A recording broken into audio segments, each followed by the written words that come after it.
So, ladies and gentlemen, I think we're ready to make a start. So, can I very warmly welcome you to the European Parliament. I suspect for some people it may be a first-time visit here, so I hope you enjoy your time with us. But just to say that on behalf of the Science and Technology Options Assessment Unit, which is our science policy, or we like to think of foresight unit in the Parliament, of which I'm very proud to be a Vice President, I'm very pleased to be able to welcome you on behalf of STOA, who is very pleased to be have co-organised this whole project with ETICA.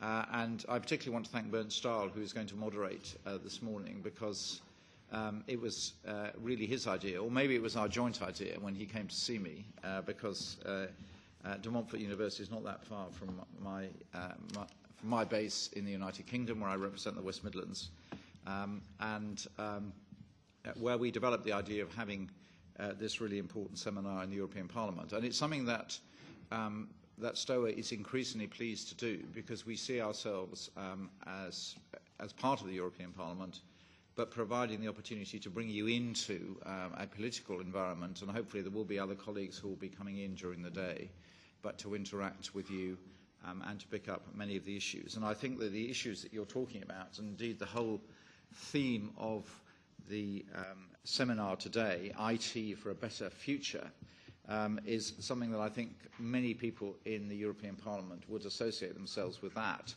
though I certainly wouldn't disguise from you that there is a huge amount of debate about how that's to be delivered, and that's what a Parliament is all about. And you'll be aware that we've had very lively discussions in the Parliament, certainly over the last 3 years, in connection with ICT and telecoms legislation over issues around data protection, copyright enforcement, freedom of the internet.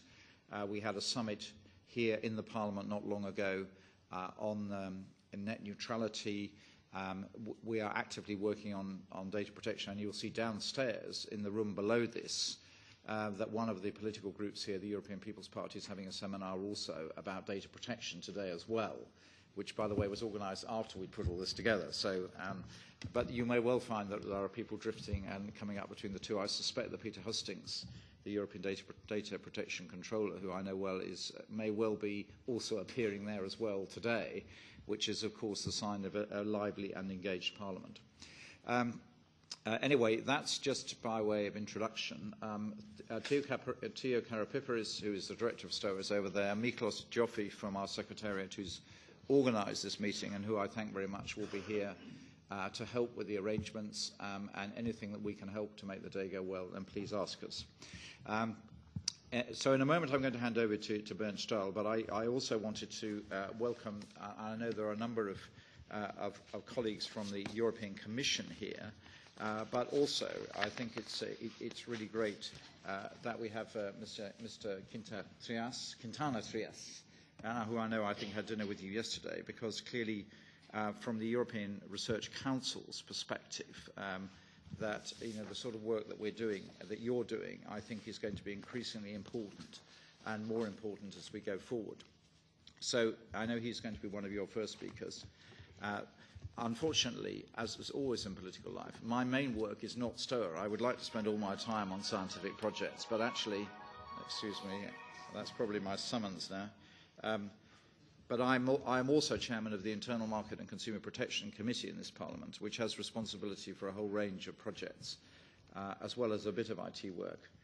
But I have a summons, which is that from the European Commission, because we have a major seminar on using public procurement to drive innovation, which is a project that I have been championing for the last 6 years and is now, I'm pleased, become a mainstream project. So you'll understand why it's rather important that I have to go and open that as well. So I'm afraid I'm the opening speaker of the day in a number of places, but I hope to pop back a bit later to listen to some of the discussion. So thank you very much indeed for supporting this. I hope you'll enjoy your work in the European Parliament, and I'm going to hand over to Bernd Stahl now to moderate the opening session, and I look forward to seeing you a bit later on. Thank you very much indeed.